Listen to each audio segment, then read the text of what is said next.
darling. This is PTV, your home for memorable. Tomorrow is Halloween, and we'll be starting out the day with some spooky morning fog. And then throughout the afternoon, partly cloudy skies, staying nice and dry for trick-or-treaters, but it will be warm. Temperatures have soared back into the 80s. I'll have a look at your forecast coming up. Now at 10, a member of the Biden administration surveying Hurricane Helene damage in Augusta. We'll hear his message of support. And election security in Columbia County, what leaders are doing to protect voters and poll workers. Your news at 10 starts now. Live from Television Park, this is WJBF News Channel 6 at 10 on MeTV.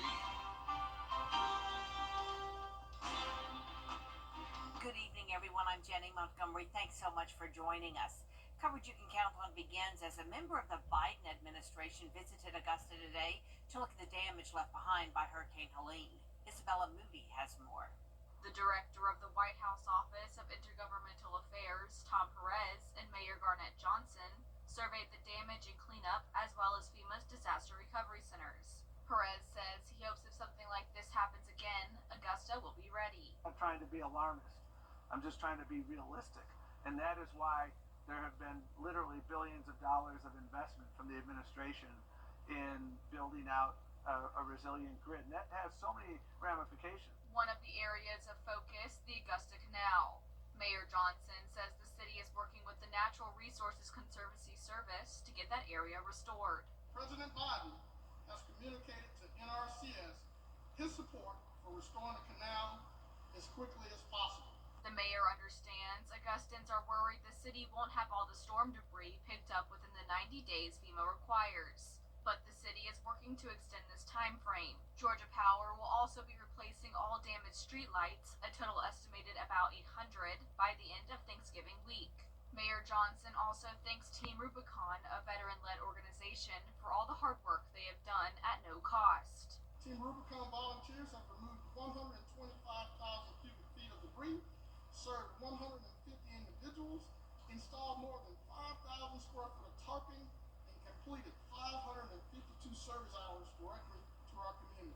Perez says the Biden administration will continue to have the community's back as we continue recovering from Helene. He calls what he has seen in the community sobering and inspiring. In this political season, everyone gets pressure to wear a blue shirt or a red shirt, and that's not what we are. We're a red, white, and blue shirt. That's what we are. We're the United States of America. We come together in moments like this. In Augusta, Isabella Moody, WJBF News Channel 6. We now have a dollar amount for the damage Helene caused to the Augusta Canal, and it is in the millions.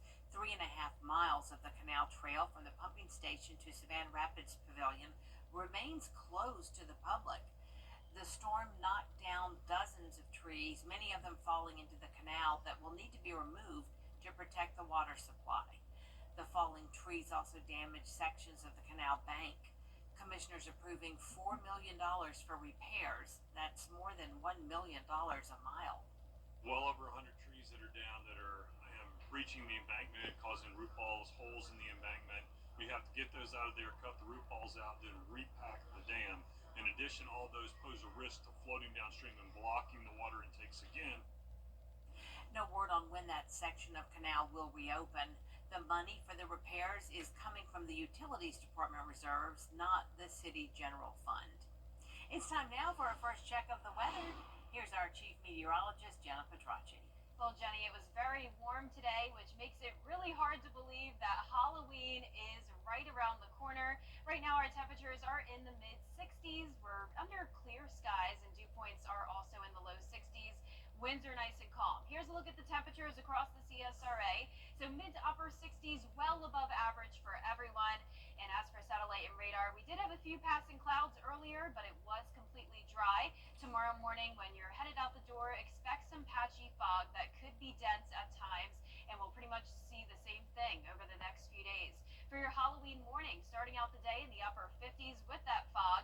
Plenty of sunshine, though, later on in the day as we heat up to a high of 83 degrees for your Halloween. So definitely a warm night for trick-or-treaters, and it will stay warm as we go into the month of November. We're going to be right back to 83 degrees on both Friday and Saturday. partly cloudy and dry conditions. Coming up, I'll have a look at your full 10-day forecast, but back to you, Jenny. All right, Jenna, we do appreciate it. Georgia leaders have been preparing for more than a year for security on Election Day, and half of their active voters cast ballots. Early voting is underway in Columbia County, and staff at the Board of Elections is making sure the voting process is safe and secure. Hannah Latier has that story. I have discussed this with family and friends on both sides of the political parties. We've never quite seen it so much of us versus them. So I can absolutely see why they would have extra security just in case. The Board of Elections director tells us someone was arrested on the first day of early voting. An individual not from our area, and he was outside preaching and singing hymns, which is okay, and then he started talking politics and using candidate names in his preaching. And so the deputy asked him to go outside the 150 foot boundary, and he complied, but then he kept on coming back, and so it just kind of escalated from there. Deputies have also stepped in after some voters were found not following the rules. We've had some other issues where the deputies have had to come in and assist, mainly with voters wanting to wear campaign shirts and stuff like that, and then trying to give our poll workers a hard time about turning it around or covering it up. There will be 53 deputies assigned to the various polling places on Election Day, November 5th. The BOE has also implemented radios for poll managers to use this year in case of emergency and if cell service goes down. It gives us and our poll workers just some extra protection and really just confidence in knowing that they're safe. Now, I think a lot of people are just hypersensitive right now. Even the poll workers are, and I've had to address that with my poll workers, just show some grace. I think if everyone would go back to showing grace, things would go a lot smoother. And things went smooth for early voters we spoke to. Yeah, it's very safe, secure. There's no issues, none whatsoever. And two reminders, if you were assigned to vote at the Savannah Rapids Pavilion on Election Day, you'll now be voting at Stevens Creek Church. And the county fair will also be happening election night, so if you live out in that area, try to vote early so you can avoid that traffic. Coming up, local workers building tiny homes. How these structures will help people affected by Helene after Jenna's forecast. Yesterday, Augusta picked up just a trace amount of rain, which technically ends our dry stretch. I'll have a look at our rain chances and temperatures over the next 10 days. Stay with us. If you're a medic, now your most accurate forecast with WJBF Live Viper 6. Welcome back. I hope you enjoyed your Wednesday. We had a mix of sun and clouds throughout the day. Breezy winds. You can see our flag is still blowing here on our Terry Lambert Hyundai Skyview Cam in Emmanuel County. Skies are nice and clear though. Definitely no rain to worry about. We're sitting at 66 degrees here in town. Winds completely calm at the moment in Augusta. And around the CSRA, consistent temperatures from around 65 up in McCormick to 69 in Waynesboro. Everyone below 70 degrees, but no one below 60 degrees. So this is definitely a pretty mild night for us.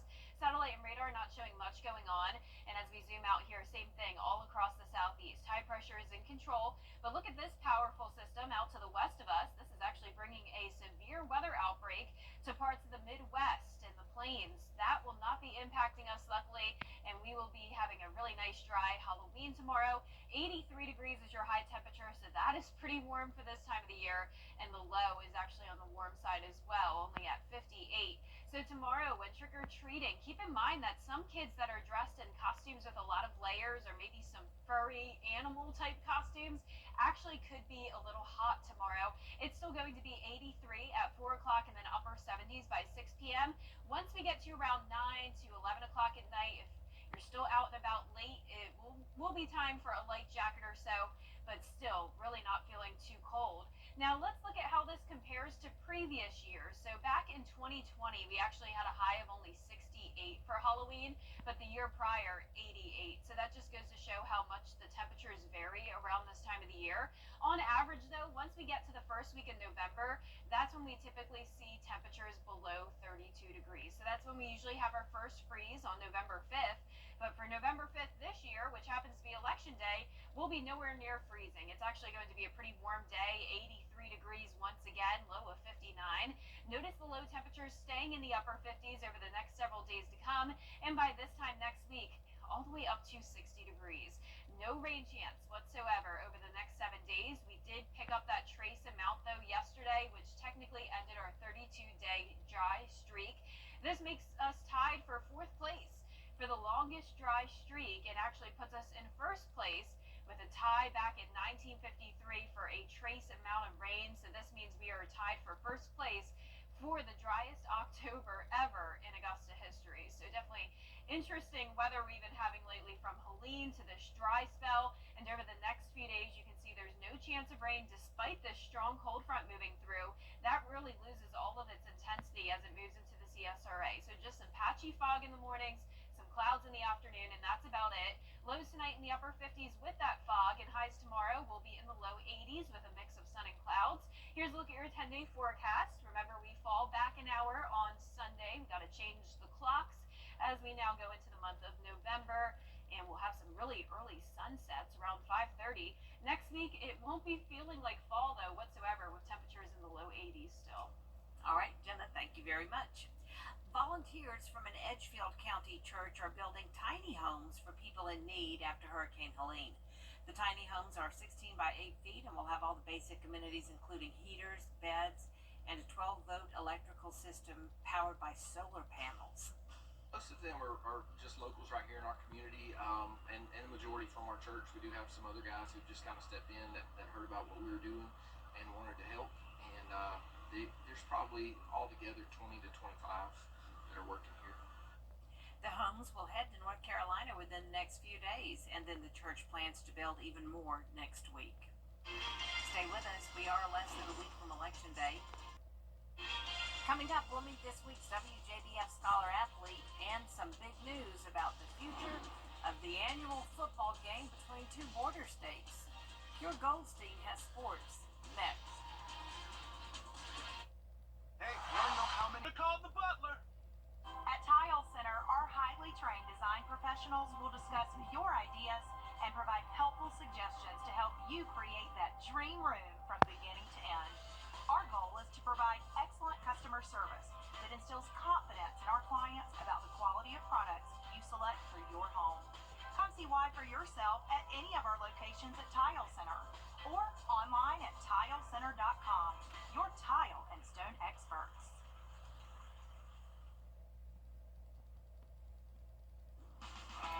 Now, WJBF sports coverage you can count on.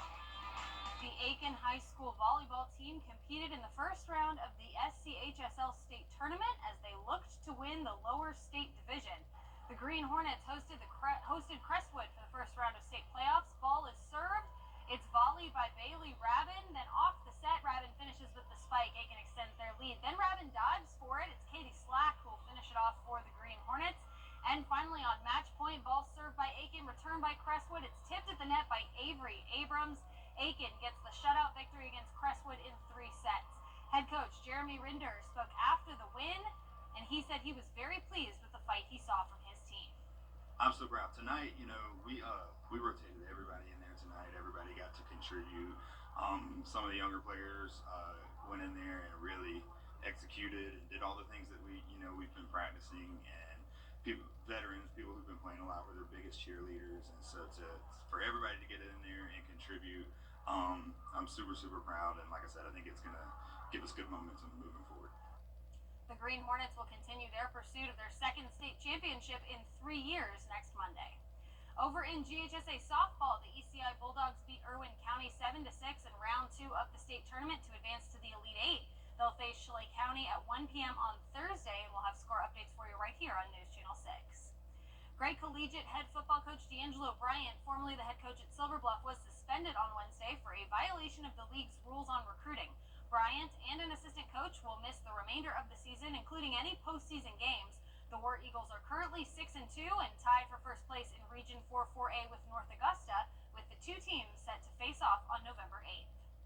Well, the annual college football game between the Florida Gators and the Georgia Bulldogs will move to Atlanta in 2026 and Tampa, Florida in 2027, while Everbank Stadium in Jacksonville, Florida is being renovated. The game will be played in Jacksonville in 2025 before moving to Mercedes-Benz Stadium in Atlanta and then Raymond James Stadium in Tampa over the next 2 seasons. Georgia Southern Athletics Director Jared Benko will be returning to Auburn. The Tigers athletic department announced on Wednesday that Benko will be the new executive deputy athletic director. Benko spent the last 4 years as the athletics director at Georgia Southern, and Chris Davis is expected to be named the Eagles' new director of athletics sometime in the next few days. We'll have more on this as the story develops. Every week we honor an exceptional athlete who is also a leader in their school and in their community. This week's WJBF Scholar Athlete is Augusta Christian's Savannah Witt. Savannah is a 3-sport star for the Lions, playing soccer, basketball, and volleyball, and she excels in the classroom where she is on the honor roll, has the highest Flair GPA, and was Student of the Year, in addition to winning the Georgia Certificate of Merit. Her parents and coaches say they are so proud of the leader Savannah has become. Oh, it's so much fun. I mean, there's just a culture here that's just like unmatched. I mean, I love all the girls I play with. They're like my sisters. It's just a true family here. My coaches, they make such a difference. Like, it's just unmatched. Oh, it's so much fun. She's worked so hard for so many years. She started playing sports in 6th grade here at Augusta Christian, and, you know, I've seen her leadership skills grow tremendously. She kind of started out, you know, one of the quiet ones, and now I see her being the leader on the court, being a great teammate, lifting her teammates up, so that's been a lot of fun to watch. I'm glad she got recognized for all her efforts. I mean, she's always been a leader in the classroom, excelled in her studies, but now she's getting recognized for her efforts on the athletic field too. So it's a good honor to see her get recognized today. Having coached her since 6th grade and watched every single step of her development has been amazing. Just her leadership skills. I know she's smart, but just her leadership skills, how the younger girls gravitate towards her and they listen to her. Savannah hasn't decided on a college quite yet, but she hopes to make that decision soon. A huge congrats to Savannah Witt and her family. That does it for sports. We will be right back. For 54 years, and I approve this message. After an accident, consider this. Insurance companies track the results of law firms. They know which ones ignore lowball offers and file lawsuits, and which ones have never seen the inside of a courtroom. If your lawyer has a reputation for settling cheap, what kind of offer do you think you'll get? I'm Austin Jackson. At my law firm, insurance companies respect us because we stand up for our clients.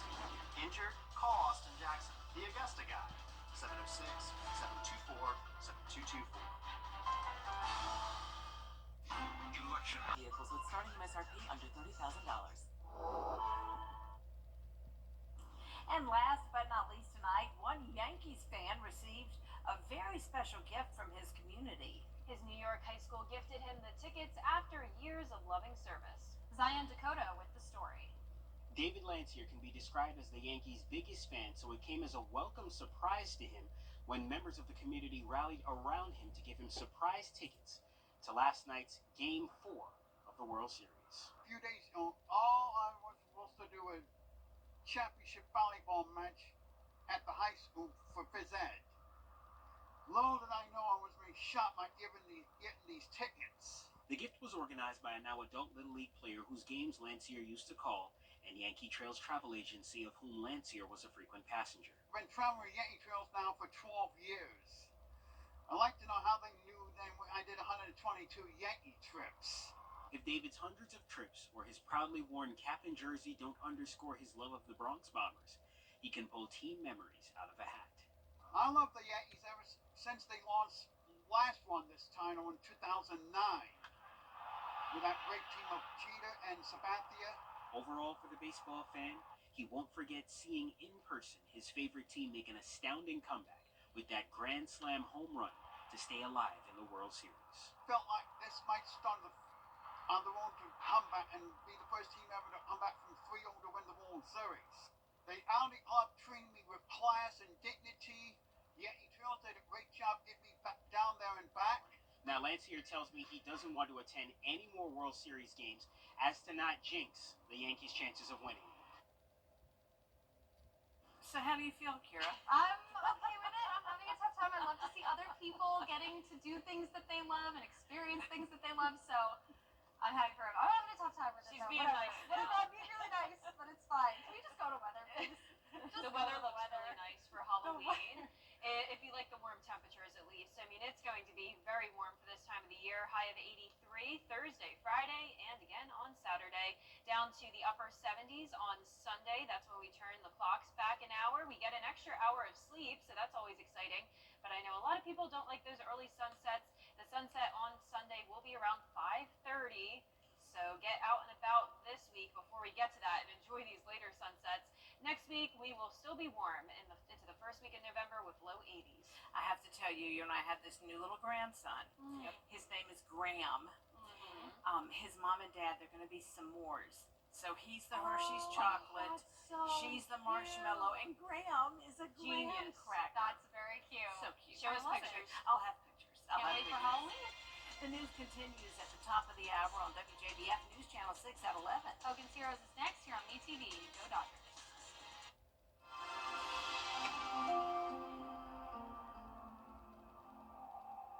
Our phone number, that's going to be 22, and your power play multiplier is 3. We will be starting out Halloween with some spooky morning fog, and then as we go throughout the day, a mix of sun and clouds, completely dry when out and about trick-or-treating, but it will be very warm. Temperatures soaring into the low 80s. I'll have more details coming up. Right now on News Channel 6 at 11, both administration is taking a look at the storm damage in Augusta. We'll have their reaction to the devastation as your news at 11 starts now. Live from Television Park, this is WJBF News Channel 6 at 11.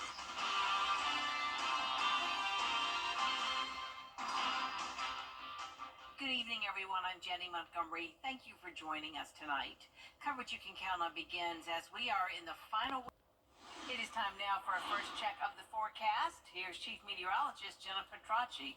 No need for those umbrellas here. Yeah, No, completely just dry. Yep, other than a few sprinkles like we got yesterday, there's no other chance of rain. And it's also very warm, so no need for any big jackets. Here's a look at your current conditions. We're sitting at 62 degrees. Winds are calm coming in from the southeast in Augusta and around the CSRA. Temperatures all in the low to mid 60s, a bit warmer towards the south, but all of us under nice clear skies this evening. Satellite and radar definitely not showing any rain nearby. All of the southeast is nice and dry. Tomorrow morning to start your holiday, we'll have some spooky, patchy fog around, warming up to 62 degrees at the 9 o'clock hour, and then a high temperature of 83 in the afternoon. So when the kids start to head out trick-or-treating, it'll actually still be in the 70s, partly cloudy and dry. We're going to stick with that 83-degree high temperature over the next 3 days. Lows also staying in the upper 50s, and no chance of rain for the next several days to come. I'll have a look at that full 10-day forecast coming up, but back to you, Jenny. All right, Jenna, we do appreciate it. Georgia leaders are saying they have been preparing for election security for more than a year. They're working with local and federal agencies to protect voters and poll workers. Each county can choose whether they want to have a law enforcement officer present at voting precincts. They're also working to avoid cyber attacks by making sure the voting machines aren't connected to the internet. But we've done tabletop with federal partners, Department of Homeland Security, CISA, FBI, and our state partners, State Patrol, and GBI, trying to go through pre-election day potential issues, election day potential issues, and post-election potential issues. Sterling says 28 counties in Georgia have already seen more than half of their active voters cast ballots. We now have a dollar amount for the damage Helene caused to the Augusta Canal, and it's in the millions. 3.5 miles of the canal trail from the pumping station to Savannah Rapids remains closed to the public. The storm knocked down dozens of trees, many falling into the canal, that will need to be removed to protect the water supply. The falling trees also damaged sections of the canal bank. Commissioners approving $4 million for repairs. That's more than $1 million a mile. Well over 100 trees that are down that are breaching the embankment, causing root balls, holes in the embankment. We have to get those out of there, cut the root balls out, then repack the dam. In addition, all those pose a risk to floating downstream and blocking the water intakes again. City officials do not have a date on when that section of the canal will reopen. The money for repairs is coming from the Utilities Department reserves, not the City General Fund. A member of the Biden administration in Augusta today to look at the damage left behind by Hurricane Helene. Isabella Moody has his reaction to the devastation.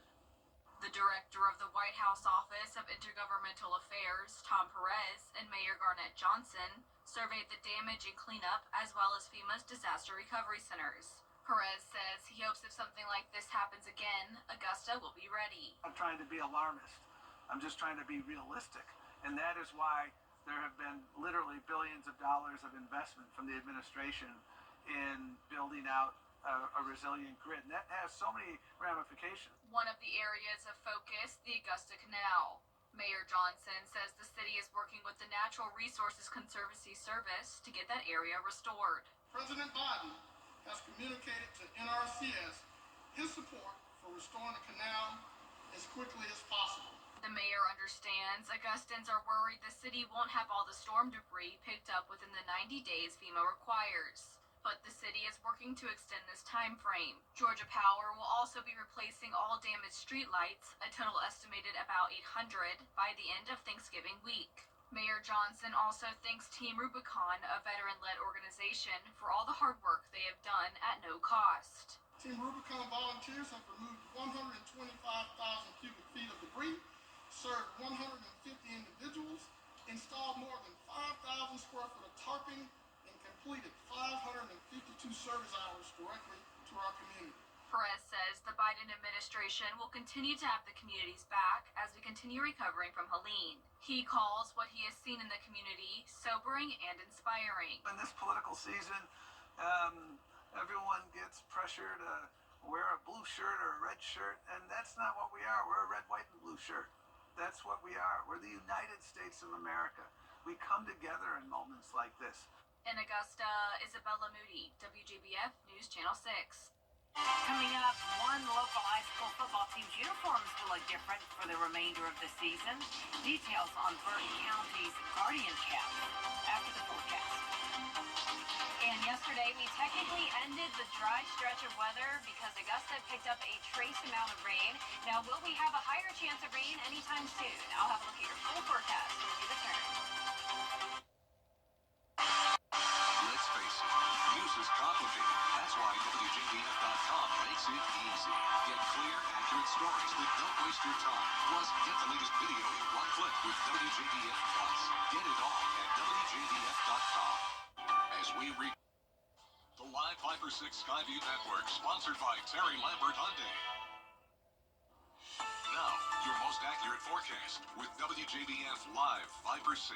Welcome back. I hope you're having a wonderful week so far. We definitely have had our fair share of temperatures, a variety of temperatures, I should say, from the 60s on Sunday to the 70s over the past couple of days, and now the 80s. That's what our highs were today around the CSRA. But now we're sitting at 62 degrees, southeast wind of 3 miles per hour, dew point of 60, so low to mid 60s across the board tonight. Pretty mild if you're out and about late. And for tomorrow morning, similar temperatures. We're only going to be dropping by a few more degrees. Satellite and radar showing clear skies for everyone. And as we zoom out here, notice out towards the north and west, a completely opposite situation with a severe weather outbreak actually happening now. This cold front passing through Kansas City, bringing some severe storms.